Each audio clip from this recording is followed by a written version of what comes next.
Madame, Messieurs, merci de nous rejoindre et bienvenue à suivre cette grande édition du journal sur la mer de fréquence qui est la radio-télévision Goma Kivu.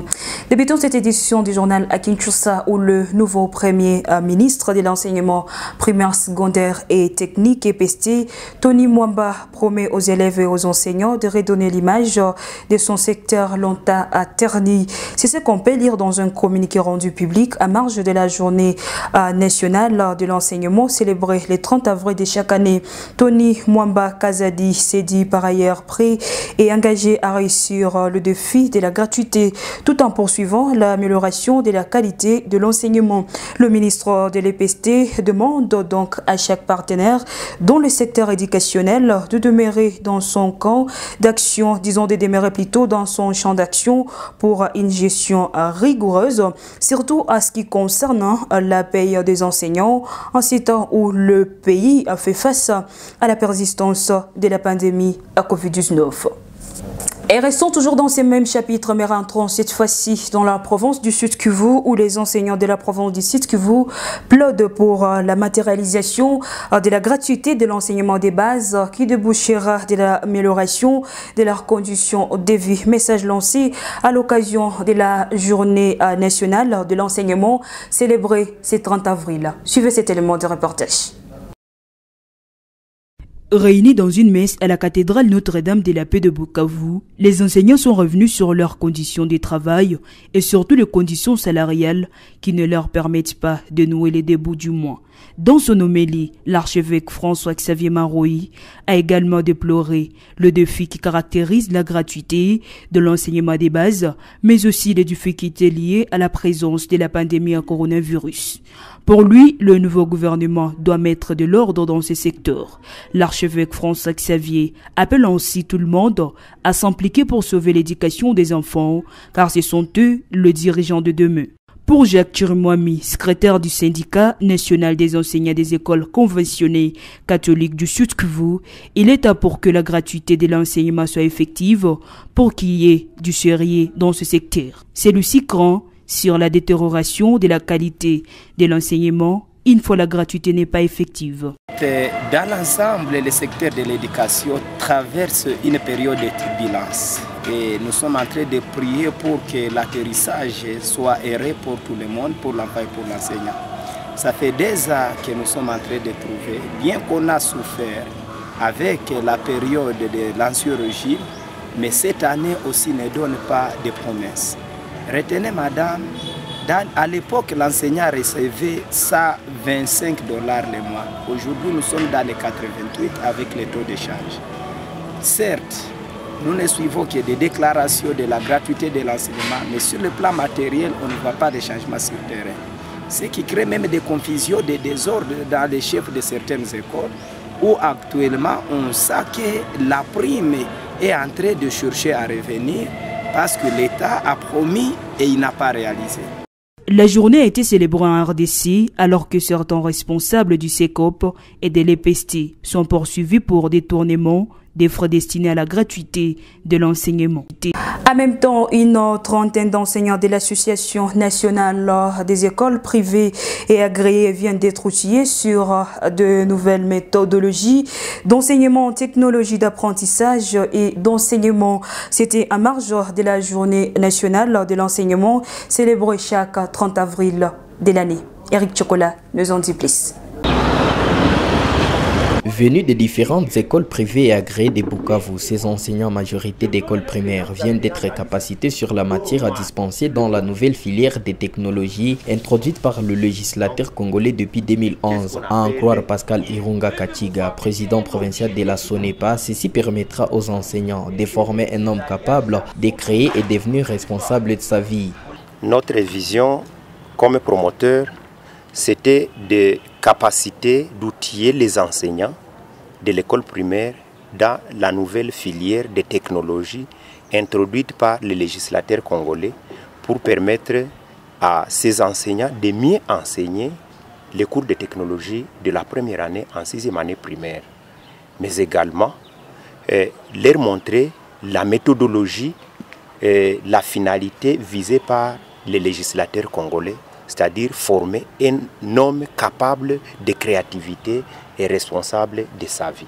Satisfaite par cette session de formation, Adolphine Bati, enseignante au complexe scolaire Le Progrès, promet de bien délimiter la matière et utiliser les matériels adéquats pour bien dispenser la matière au profit des enfants.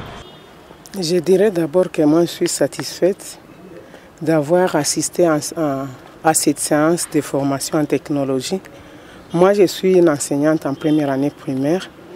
J'étais en train de donner ces cours sans savoir qu'est-ce que moi j'enseigne. Je n'avais pas de délimitation de la matière. Je ne connaissais pas l'emploi du temps. Même les méthodes utilisées, vraiment, ce n'étaient pas des méthodes adéquates. Mais après cette formation, j'ai compris ce que je dois faire et quand est-ce que je dois le faire. Notez que d'ici mi-mai 2020, d'autres sessions seront tenues dans différents coins du site Kivu pour atteindre d'autres couches des enseignants. Et changeons de chapitre à présent. Le 1er mai de chaque année, l'humanité commémore la journée internationale du travail, une journée consacrée à la défense des droits des travailleurs. Au Sud Kivu, les travailleurs et syndicalistes se fixent rendez-vous ce lundi 2021 pour Padiri Lugano, président intersyndical des travailleurs. Ce sera une occasion pour les travailleurs de plaider pour l'amélioration de leurs conditions de travail. On l'écoute dans ses propos recueillis par Gisela Watungoka. Le syndicat devra parler pour exprimer son ras-le-bol par rapport à la condition de vie et de travail du travailleur. S'en suivra après la réplique de son Excellence, Monsieur le gouverneur de province.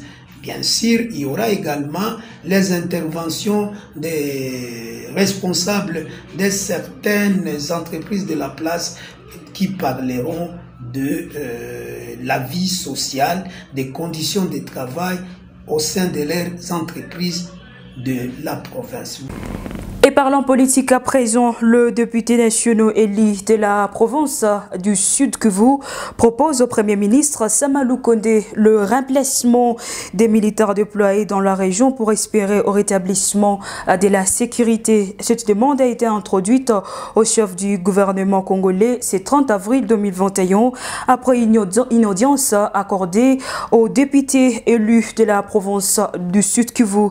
De quoi il s'est agi, le président du caucus de députés du Sud Kivu, Martin Bitidjoula, explique. Effectivement, nous sommes des députés nationaux du Sud Kivu. Et nous sommes contents puisque nous avons été reçus par son Excellence le Premier ministre, où nous avons parlé essentiellement de la paix et de la sécurité chez nous, dans notre province qui a beaucoup souffert. C'est plus de 25 ans que nous sommes sous la guerre. Donc des enfants qui sont nés là-dedans ont grandi, sont devenus majeurs, toujours sous la guerre. Et ce matin, nous avons essentiellement épinglé les causes de cette guerre-là et qui sont les mandataires de cette guerre-là. Nous avons été très contents puisque, avec les échanges qu'on a eu avec lui, nous avons trouvé quelques pistes. Comment il faudra le faire pour éradiquer cette guerre-là ou cette insécurité qui sévit dans notre territoire depuis tous ces temps-là. Écoute, nous avons eu une bonne impression, puisqu'en fait, lui-même nous a compris et nous a promis de revenir encore une fois, puisqu'il n'avait pas beaucoup de temps. Nous avons une bonne impression de lui. Et personnellement, comme enseignant, je sens que ça doit être un bon partenaire par rapport à nous, surtout à ce qui concerne la paix. Il a promis qu'il va effectivement prendre cette affaire au sérieux. On a demandé qu'il y ait changement des éléments de sécurité chez nous, puisqu'on sentait qu'il y avait un manque d'autorité de l'État. Là, il a promis qu'il va agir le plus tôt possible. Et toujours en politique, 20 des présidents de départements fédéraux et secrétaires de l'Union pour la démocratie et les progrès sociaux, IDPS, ville de Bukavu, désavouent leur président fédéral Guillaume Ilunga et les demandent de ne plus engager leur parti. Ces désaveux est couché dans une correspondance adressée aux responsables de leur parti et dont une copie nous est parvenue ce 30 avril 2021. Pour ces membres du comité fédéral de l'UDPS Sud Kivu, ils reprochent à leur président plusieurs griefs, notamment l'immaturité politique, la mégestion et la violation intentionnelle des textes de leur parti. L'un des mentionnaires explique dans cet extrait choisi par Justin Bantali. Pour vous annoncer cette décision. Et donc, cet après-midi, nous annonçons les désaveux de notre président fédéral, M. Guillaume Kalumuna. Et ça, nous les faisons sur pied de l'article 64.5 de nos statuts, qui parle en fait de ces processus désaveux au sein du parti. La violation préméditée de nos textes fondamentaux, la violation préméditée de nos statuts, de notre règlement d'ordre intérieur, aucun bilan de gestion de finances de notre parti. Et pourtant, toute gestion requiert une transparence. Et surtout dans la question de finances, je pense que les finances sont la chose la plus facile à gérer. Parce que le finance requiert une certaine égard à tout ça. Les secrétaires fédéraux et leurs adjoints ont décidé en ce jour de signer cette motion des arrêts et la rendre publique pour que, évidemment, personne ne puisse plus prétexter ignorance. Et donc, à partir de ce moment, nous annonçons les désaveux de M. Guillaume Kalumuna comme président fédéral de notre fédération de Bukavu. Et contacté à ce sujet, le président Guillaume Ilunga n'a pas voulu répondre. Et faisons un petit crochet à présent à Kaziba où sous le partenariat de la Fondation Elso for Congo, la coordination des œuvres médicales de la CELPA en partenariat avec l'Université de Kaziba vient de former les professionnels de santé de la 5e CELPA sur le cours de soins palliatifs. L'hôpital général de Kaziba a servi de cadre à cette rencontre. Depuis Kaziba, Charles Irengelo Aboshi pour plus de détails.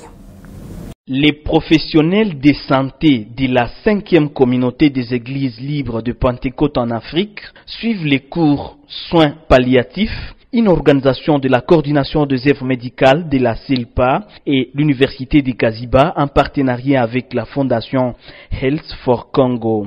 La session d'introduction a été accordée au professeur Yassa Pierre, doyen de la faculté de médecine à l'Université de Kaziba. On n'insiste pas trop aux malades qui sont en phase terminale ou qui ont une maladie chronique, qu'on ne peut pas faire autre chose, mais il faut seulement soulager leurs symptômes, leurs douleurs. Donc, par exemple, les gens qui ont le sida avancé, les gens qui ont le cancer, les gens qui ont le diabète un peu avancé, les gens qui sont débiles, ne peuvent pas marcher, ils sont courés. Et c'est dans ce cadre. Alors, c'est court. Merci beaucoup pour la parole. En fait, je suis intervenant bien sûr, mais je suis aussi co-organisateur de ces cours. En fait, comme vous le savez, l'université de Kaziba, c'est une université qui est née avec plusieurs efforts. Notamment, il y a la communauté de la CELPA qui avait donné intérêt. Deuxième chose, il y a un personnel de la CELPA qui intervient dans cette université. C'est pour aider la communauté locale de Kaziba et en particulier la communauté générale du Sud Kivu et du pays, même de toute l'Afrique, pour booster les recherches et les connaissances à tout le monde, que vous soyez jeune et vieux. En tout cas, c'est pour booster les recherches en matière scientifique. Alors, pour entrer principalement à ce cours, le cours est intitulé « Les soins palliatifs ». Alors, c'est un cours que tous nos professionnels de la santé n'ont pas suivi dans leur cursus académique. Aujourd'hui, on observe de plus en plus la population qui s'accroît. Cette population aujourd'hui, plus elle s'accroît, il y a beaucoup de maladies qui surviennent à cette population, et notamment il y a des maladies incurables. La prise en charge de ces maladies incurables n'était pas suivie dans le cursus normal. Ça constitue aujourd'hui un problème. Du centre hospitalier de Kakwende. Je participe dans cet atelier de formation sur les soins palliatifs organisé par la coordination des œuvres médicales de la CELPA et aussi en collaboration avec l'université de Kaziba. Nous sommes très contents de participer sur ces assises parce que ça faisait longtemps que nous sommes dans la pratique médicale et il y avait beaucoup de choses qui nous échappaient par rapport aux prises en charge de nos malades qui restaient à la maison et qui souffrent de maladies incurables et chroniques même, et des malades aussi qui posent des problèmes de genre psychologique, social, spirituel et même physique. Maintenant, à travers cet atelier, nous recevons, nous accueillons, Et l'hôpital provincial général de référence de Bukavu vient de se doter de 2 bâtiments au standard moderne qui serviront de chambre de malades. Les cérémonies d'inauguration ont eu lieu ce 30 avril 2021 à l'hôpital provincial général de référence de Bukavu. Selon le médecin directeur de l'hôpital général de référence de Bukavu, Dr Guy Moulinganya, ces bâtiments sont le fruit du fonds propre de l'hôpital général de référence de Bukavu, construit sur demande de malades, et que donc nous y reviendrons avec force détail dans nos prochaines éditions. Et parlons sport à présent, avant de boucler cette grande édition du journal. En sport, championnat provincial ce vendredi 30 avril 2021 au stade de la Concorde de Kadoutou à 13h. Jeunesse sportive de Bukavu a fait un match nul d'ambi partout avec Ibanda Sport, et à 15h Tireri Sport a battu Espoir de Chibanda 4-0 en faveur de Tireri Sport. Et c'est par là que nous bouclons cette grande édition du journal sur la meilleure des fréquences. Merci à Chizaka Terra Séraphin qui était derrière la caméra. Mon nom c'est bel et bien Henriette Bachi. Prenez soin de vous et surtout restez branchés sur les ondes de la meilleure des fréquences. Au revoir.